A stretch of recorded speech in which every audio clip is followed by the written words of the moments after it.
Today, we're going to take a look at finding your academy, specifically your martial arts academy. And you know what? It is not going to be what you think.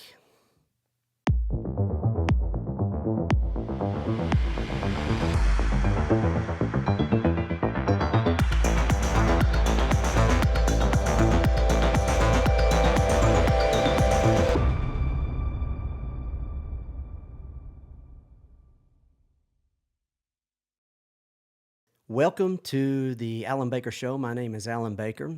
Today, we're going to be following up with a series that we've been working on. This will be the fifth cast in this series. And the topic we've been working on is life's rules of engagement, at least the rules that I followed on my journey through life that helped me. And the one we're taking a look at today is simply named Finding Your Academy.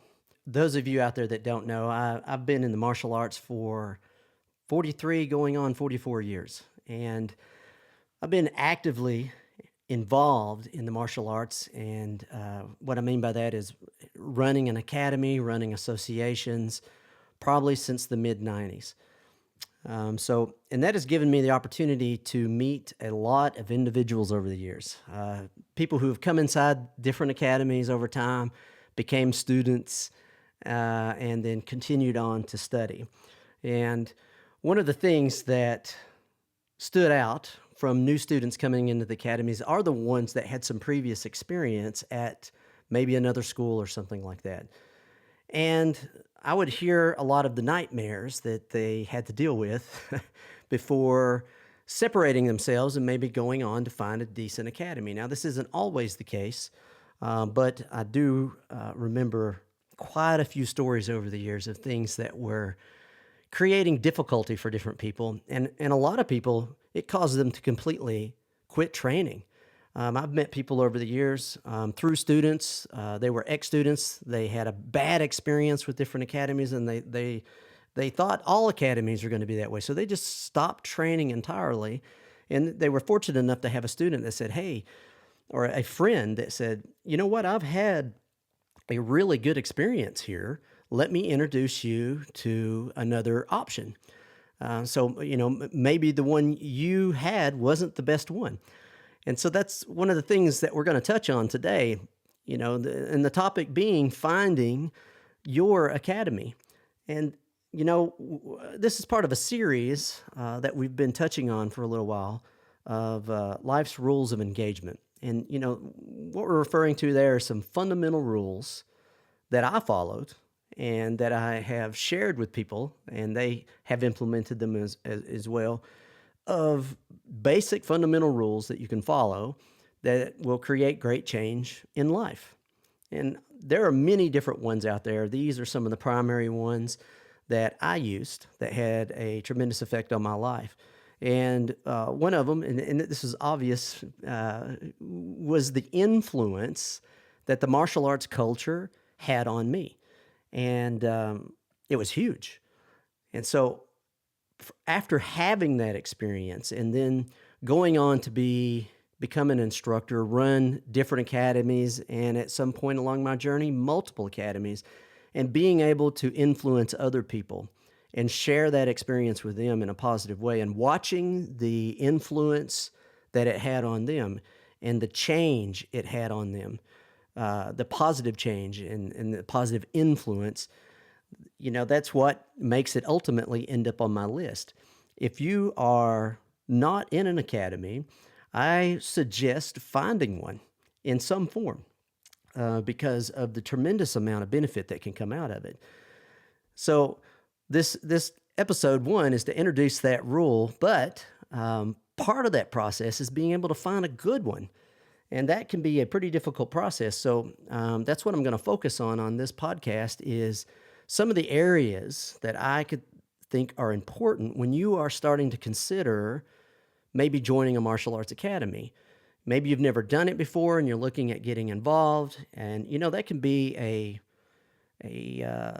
towering process. I know that intimidates a lot of people out there, especially if it's your first time walking into an academy. And I've told this story before.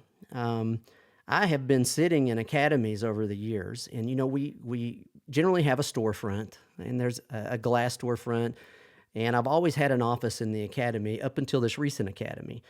And I would go in the mornings and I spend my days in the office doing work. And then at night, I would go out on the floor and teach. And quite often, several times, I've watched people come up to that door and put their hand on the handle and stop and think. And they have this moment where they're running through something in their mind and then let go of the handle and turn around and walk off. And, maybe if this happened once or twice, I wouldn't think anything of it. But I've seen this so many times over the years that it became, a common occurrence. And it struck me just how often individuals would struggle with making that decision. It's not an easy decision. It can be a very intimidating decision.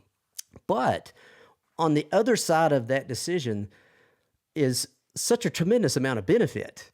So that's what we're going to focus on today is, you should try to find one and connect yourself. It doesn't necessarily have to be an academy. It could just be a good instructor. And, not all instructors are going to have a brick and mortar academy, but it's just finding that source of martial knowledge and plugging yourself into it in order to gain all of the benefits that come and be a part of that. So, what are some of the areas to think about when you are considering this journey? So, one of the first things I would say is get help. Um, Find someone who has been in the industry. They have spent time, a considerable amount of time in the industry, if you can locate them, and have that person help you look behind the curtain. And I say this because, and I know this is the case in multiple other industries. Like I am involved in the diving industry, the rappelling industry, the mountaineering industry. I'm primarily known for my background and time in the martial arts industry. But due to my interest in life, I've been plugged into multiple other industries. And in all of them, once I got in and I spent a considerable amount of time, and you get immersed in the industry and you become a pillar in that industry, you start to look around. And in all of them, I realized that what I initially thought from the outside of the industry looking in is totally not what I saw once I was in there. And I can almost say it was a complete turnaround. It is the opposite. The truth of that industry was almost the total opposite of what was commonly presented or put forward on the front end when entering it. So due to that, that's why I say find some help. At least try to find someone who has had some time in the industry, and if I were to pick amount of time, I'd say at least 10 years in the industry. And, you might not know them personally, but you might know a friend that has a contact that you can get in touch with them. And, if they're the right type of personality, if they're a true instructor, they'll understand what you're looking for and they'll be more than happy to help. Quite honestly, I do this on a regular basis with people that I meet at the Executive Protection Institute and multiple other organizations that I work with.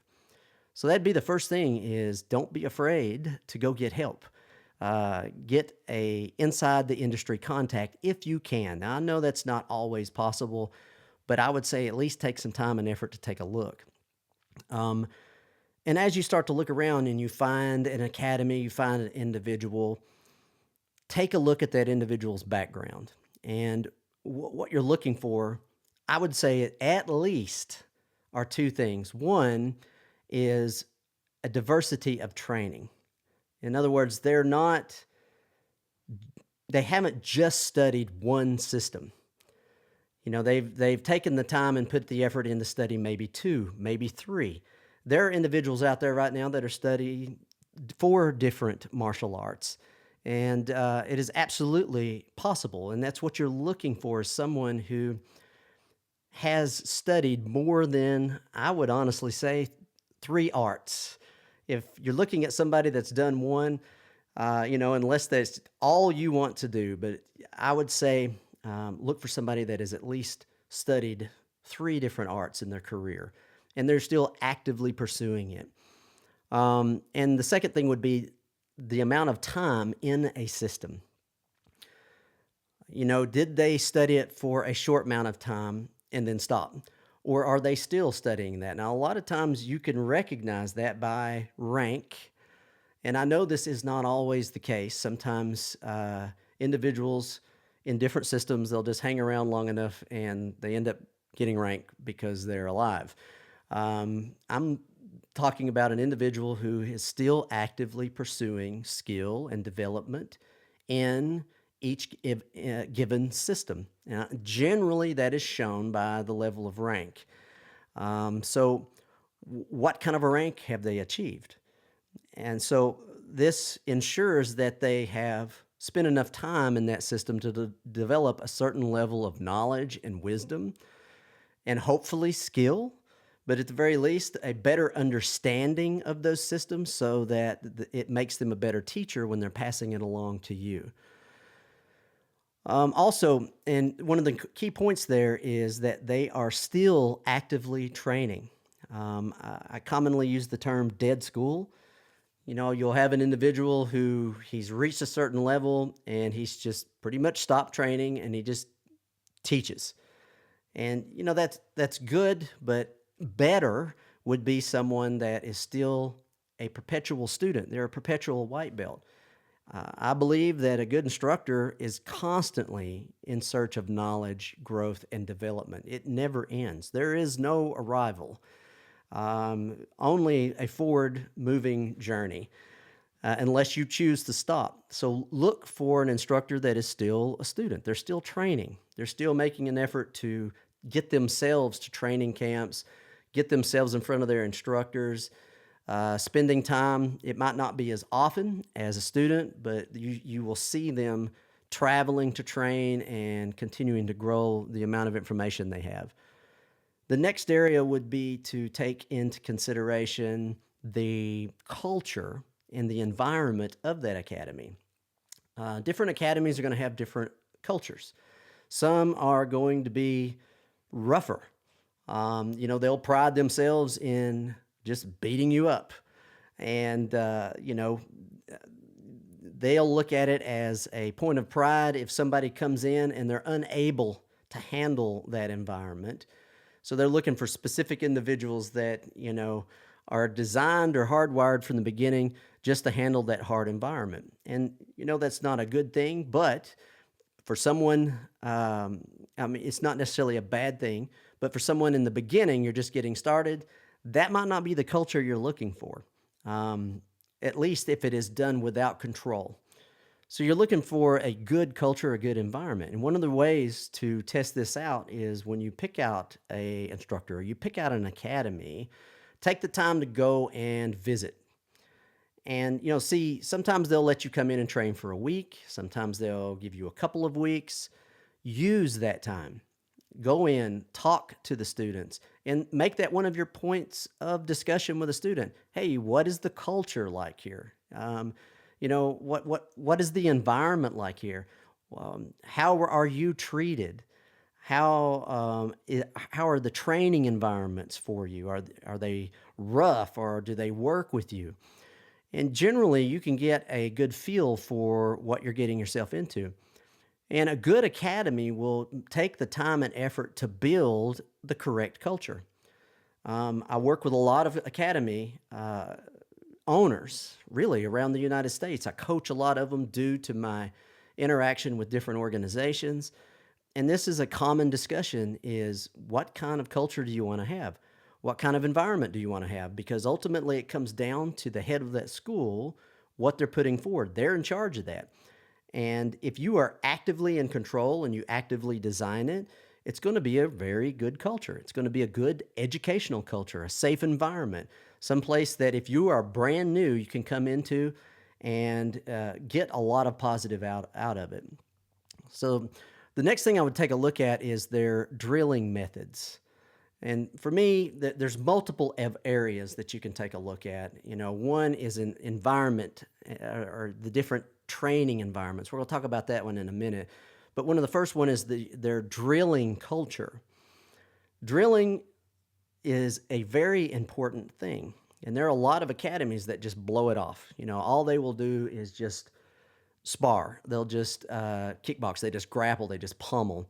But it is important to understand that a proper drilling culture helps you ingrain knowledge into your nervous system. And that is very important, especially for growth. So you want an academy that understands that. They know or they understand what a drilling culture is about. And it will vary per individual. Everyone may be doing the same drill, but each person is on a different journey as far as ingraining something into their nervous system. So you want to make sure that there's a proper culture for this. And like we said, the next one is going to be training environments. What is a training environment? In jiu-jitsu, we will roll, we will grapple. In catch wrestling or combat submission wrestling, we will hand fight, pummel, and giraffe wrestling. So it's standing grappling. You're going to have kickboxing. Yeah, for Thai boxing, Jeet Kune Do, the Burmese boxing, and another environment of training might be knife fighting or stick fighting. So basically sparring environments.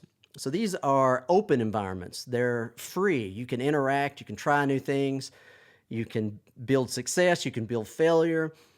But, out of the multiple things that these environments will give to you, one is it will give you a lens to show you what is ingrained in your nervous system when you are under stress.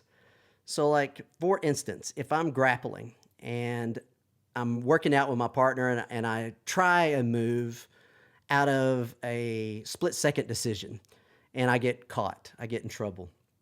And then maybe a little later, I'm rolling with another classmate. I try the same move and the same thing happens, I get caught. Or maybe it is a split-second reaction. I grab something and it puts me in a position where I'm in trouble, or maybe I move or push something, it puts me in a position where I'm in trouble. I've got to be able to recognize that and take that decision, that action, recognize it as, it's a failure. It's something I need to fix, and I need to bounce it off of the information available to me. I may go to my coach and say, hey, I did this. Is there another way of doing it? And he may say, yes, there's a better technique. Here is the technique. And now I'll take that technique and I have to have a way of putting that into my body, ingraining it into my nervous system. I will commonly say at a lot of my tactical events, we're training the puppy dog when we're in chaos. If we create a chaotic event and we put you under a lot of physical and mental pressure, a lot of your mind will start to shut off and you get down to just the puppy dog brain. And you can only train that puppy in a few tricks. So you want to choose intelligently what they are. And those few tricks are going to be ingrained in your nervous system. So like we said, when I try something that did not work, maybe it was out of reaction. I need to fix that reaction. And the way to fix those reactions is through proper drilling. So you may have a list of drills, but only one of them will address your problem. That is going to be your drill. And I will drill it and get repetition on it over and over and over again until I see it show back up in the environment. What do I mean by that? So I may 6 months from now, I've been doing that drill to fix that problem. I'm back in there rolling with the same guy, and the moment pops up and I just do a quick reaction, but I switch to the different technique that coach showed me. And it is part of me to the point where it just comes out.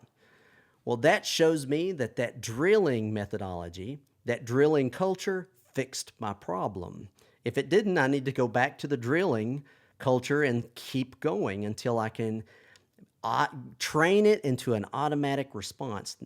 And that goes back to what we were talking about earlier, the importance of a proper drilling culture in an academy and understanding the culture and how to plug it into the whole system. Now, this goes to the next point is a feedback loop. So, an environment of feedback. I learn a technique. And, I generally introduce it to a drilling culture. So through repetition, timing, sensitivity, whatever the drill is, I start to ingrain it into my nervous system. And then I start to participate in a environment, grappling, pummeling, kickboxing. And while I'm playing in that environment, those things will either come out or they will not. Or I will, where I was supposed to do that proper technique, I do something stupid, which happens quite often. And I need to recognize that. I need to put that down in my notebook and go, you know what? That drill I'm working on is supposed to be helping me ingrain a proper reaction in my body. I'm going to go back to that drill and do a couple of thousand more repetitions until I start to see it pop out in that natural reaction in that environmental training. And that is a good feedback loop. So when I'm looking into an academy, or I can have a discussion with the guy that's running the place, and if he understands this, he will understand your question right away and go, "Oh yeah, we do that all the time. And this is how we do it." He may even appreciate the question because if he is worth his weight as an instructor, he will understand that educational process, especially if he's been teaching for about 10 years. Because after a certain amount of time, you start to develop a better method of giving information to students, to passing it along.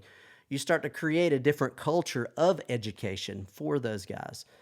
And if you're paying attention to it, that will turn into a better process year after year, and it will just grow, which will make that academy and what it produces more and more powerful and more influential for the students. So that would be the next thing, is a good feedback loop. And if I were to put one more thing on this list, it would be understand the combat blueprint. So I use the combat blueprint quite often to discuss the encounter. And what do I mean by the encounter is a physical interaction. It's a fight of some type. It is a violent exchange between two people, between three people, four people, whatever. And the combat blueprint is a non-systemized look at that exchange.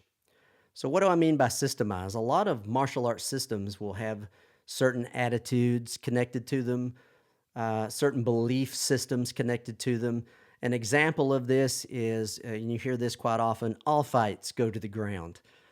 And that is a systemized comment. A lot of times you'll hear individuals say it just because of the influence of the person whispering this in their ear, and they'll just believe it and pass it along.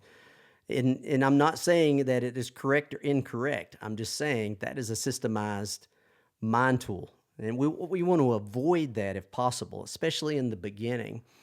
So the combat blueprint is a way to do that. And on the combat blueprint, there are primal environments. What is a primal environment? A primal environment is something or a reaction that can come out of a human being, whether they're trained or untrained. An example of this would be striking. You don't have to be trained to ball your fist up and swing. Now, if you are untrained, it might look terrible. You might break your hand in the process, but it is part of the human nature.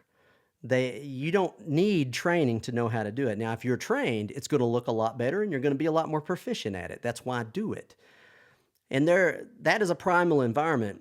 A non-primal environment would be, for instance, joint locking. It is not a human response under extreme stress to do a joint lock necessarily.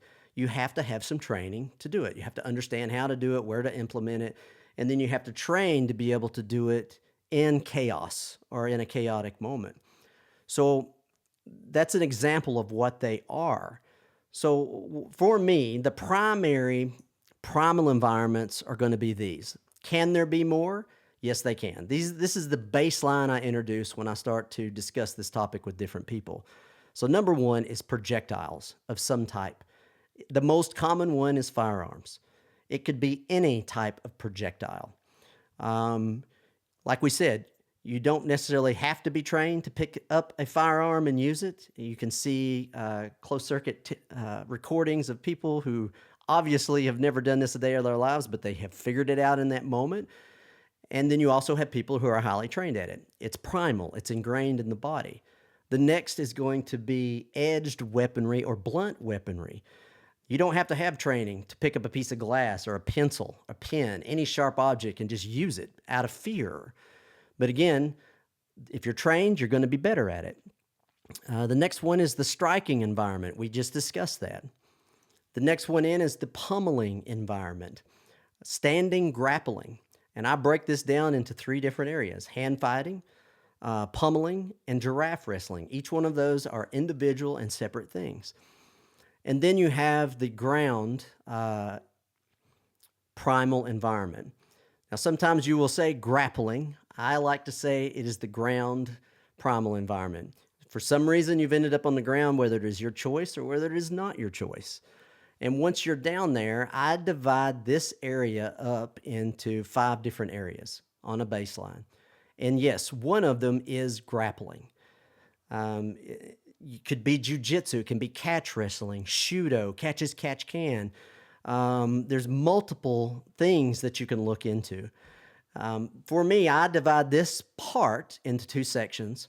One is just the baseline grappling, and the other is armed grappling. In other words, if I have my everyday carry-on. And one of the reasons I divide it is because for me, when I started training with that gear on, it forced me to go back and change a lot of my basics. A lot of the fundamental movements that I did in grappling weren't such a great idea when I had that firearm. So I had to go and change it all. And then I started to find out that the techniques that I did on a regular basis had to change when I had this firearm. The choices I made had to change, which led to really a whole new list of information that I ended up starting to train. So this eventually, for me, got divided into 2 parts. The next part is going to be counter grappling or anti-grappling. So what is anti-grappling? It is the study of grappling, and they're going to find the most common things needed by a grappler. For instance, they need the ability to create space, like a bridge. Secondly, they need the ability to move, a shrimp, baseline. And then the third thing they're going to need is some sort of frame. They have to stop you from following them so they can do their technique. So that is a general study of some of the fundamental pillars needed in grappling. Anti-grappling will look at those things and say, how can I use those for my advantage? How can I make that a good thing for me? And that becomes an entirely different study on the ground. So you've got grappling, you've got anti-grappling. The third area on the ground is ground fighting. So an example of this is, let's say I have 2 instructors at the school, Chris and Dennis. They're both black belts. If I fall on the ground and they recognize me as a black belt, they may say, look, I don't want to go over there and try to grapple. Let's have another plan to attack this person without grappling. So the options they choose is ground fighting, and vice versa. Maybe Chris is down and I don't want to go grapple him. I have to have another approach to dealing with him. Maybe Dennis and I are going after Chris, so we need a strategy that is not grappling based, but we still need to be able to attack and inflict damage. That is ground fighting on both ends, on the standing and on the ground. Area number 4 on the ground is dog boxing. Really, dog boxing can exist in all of the primal environments. I introduce it here because it is a very common study for me when looking at the ground. Dog boxing is out of position fighting. So what do I mean by that? If you look at Thai boxing, they'll stand in a certain stance, they'll face their opponent, and a lot of their techniques come out of this basic stance. So if I can put you out of position, for instance, if I grab that guy, pick him up and slam him onto the hood of the car, I've placed him out of position.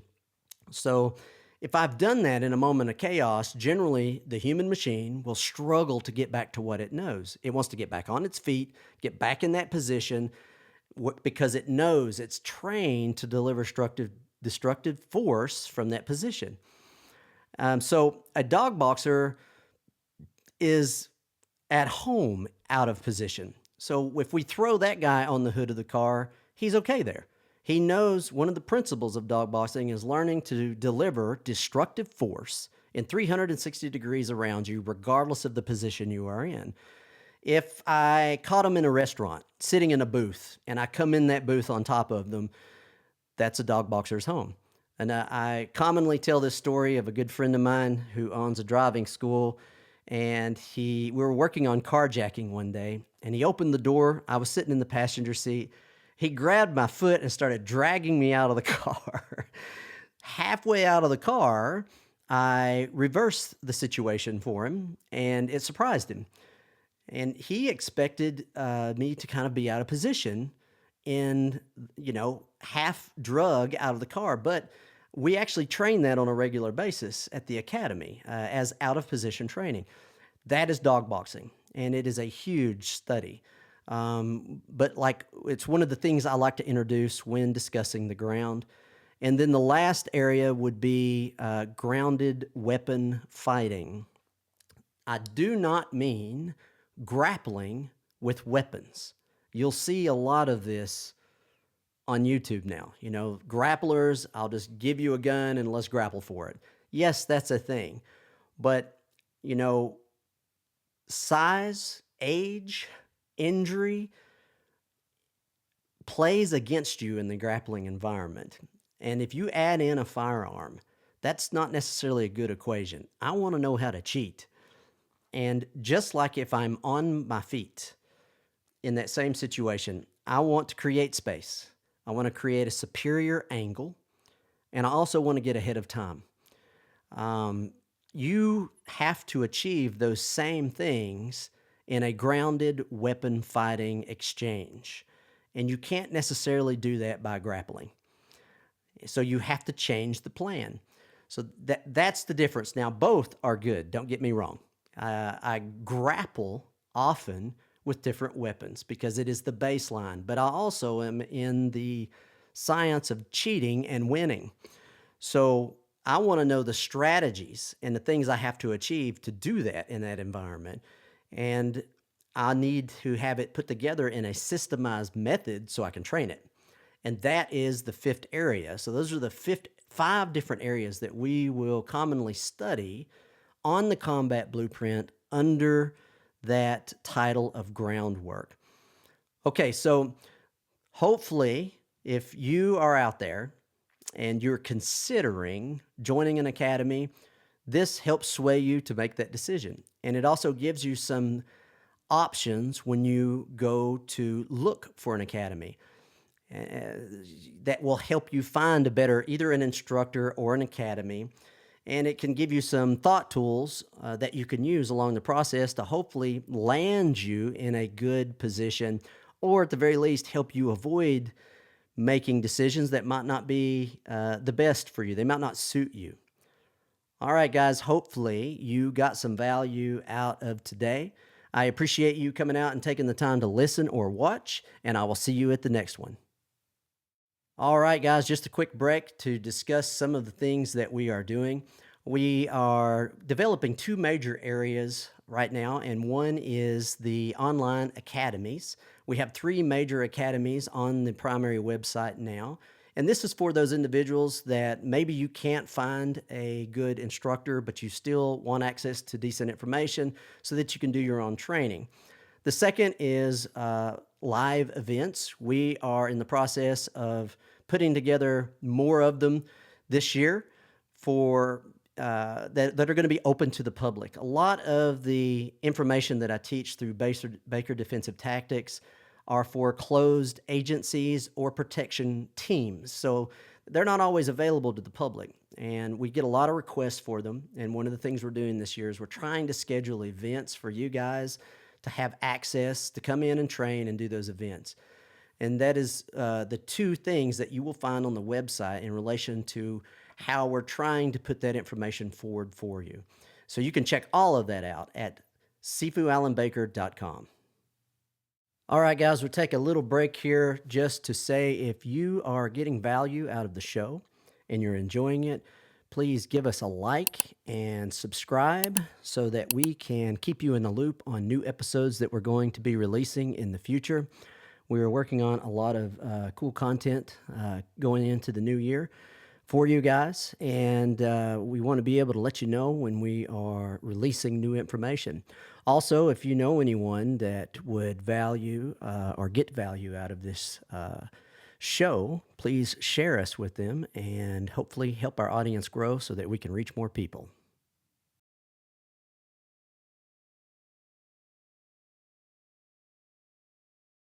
I'm a professional speaker. That's easy for you to say. Okay, man, I think that's it.